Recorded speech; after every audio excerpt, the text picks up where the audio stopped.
Hi, shalom everyone. This week we are in Parshat Vayeshev.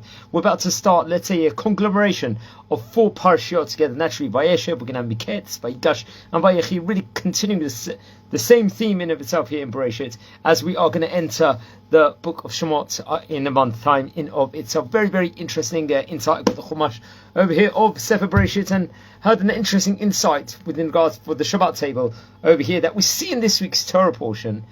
We are going to learn about Eshet Potiphar. Potiphar was a noble at that point in time, and Joseph was actually working there, and let's just say the wife of Potiphar had like a liking, let's just say, of itself to Joseph, really had, and really seduced herself to it.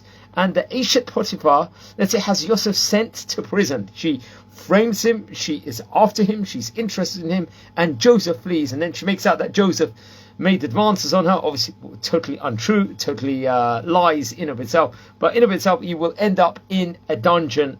And the verse is going to state, I think, then Yosef's master took him and placed him in the prison, and he was there in the prison. I think this actually comes from the actual source for this is Bereshit, the 39th chapter, in verse number 20. Now, the great rabbis, Mefarshim, are bothered, let's just say, by the superfluous phrase at the end of the verse.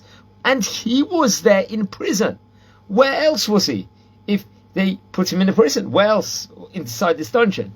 Now, the Rabbeinu B'chaye, great commentator, he answers that the spare words are really... The Rabbeinu B'chaye answers that the spare words are really connected to the first words of the next verse. And Hashem was with Joseph. Now, accordingly, it reads, and he was there in prison, and Hashem was with Yosef. We are being told over here that even when he was put in prison, the lowest point of his life, Joseph lived with the awareness that Hashem was down there with him. Now, with this, let's say, idea, I think Rabbi Chaim Kaufman, Zecher Tzadik Livracha, he gives an answer through another medrash. Now, the medrash is going to expound how Joseph explained to Eshet Potiphar why he couldn't do. Joseph explained to the wife of Potiphar why he couldn't do this transgression with her. In my family, sometimes Hashem calls upon us to be a sacrifice. Maybe Hashem will call me. If I do, God forbid, this transgression, I will become puzzled, invalidated to be a korban, said Joseph. Sometimes Hashem appears to speak to us in our own family. If I do this transgression, I will be impure and won't be able to speak to Hashem, said Joseph. Now, the Gemara, I believe, in Masechet Sotah, will likewise tell of how Jacob, Yaakov Avinu, appeared to Joseph and told him that if he is over, he is going to do this transgression, then he will not have his name on the breastplate of the Choshen. Now, the question is that surely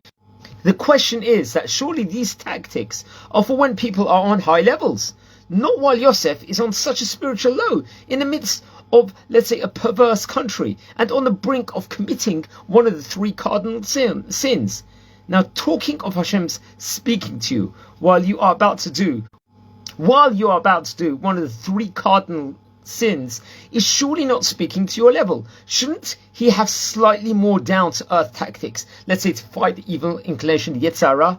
On the contrary, the Rav Chaim, Zecher Tzadik Livracha, from here we see that even when a person is in the doldrums, Hashem is right there with him. Not only is it Hashem who has put a person there, but Hashem is still very much holding one's hand through the trials and tribulations. As the Gemara, we see, it says that every day the Yetzer Hara attempts to kill us, and if not for Hashem's help, we wouldn't stand a chance, Masechet Kiddushin teaches us. Now, there's a well-known parable called Footprints in the Sand that describes this very point. We see the paths of our lives, but sometimes we see 2 sets of footprints, and at other times we only, let's say, 1 set is seen. Then one notices that specifically in one's life is when there is only 1 set, seemingly Hashem, who has been walking alongside us temporarily, hence the tremendous hardship.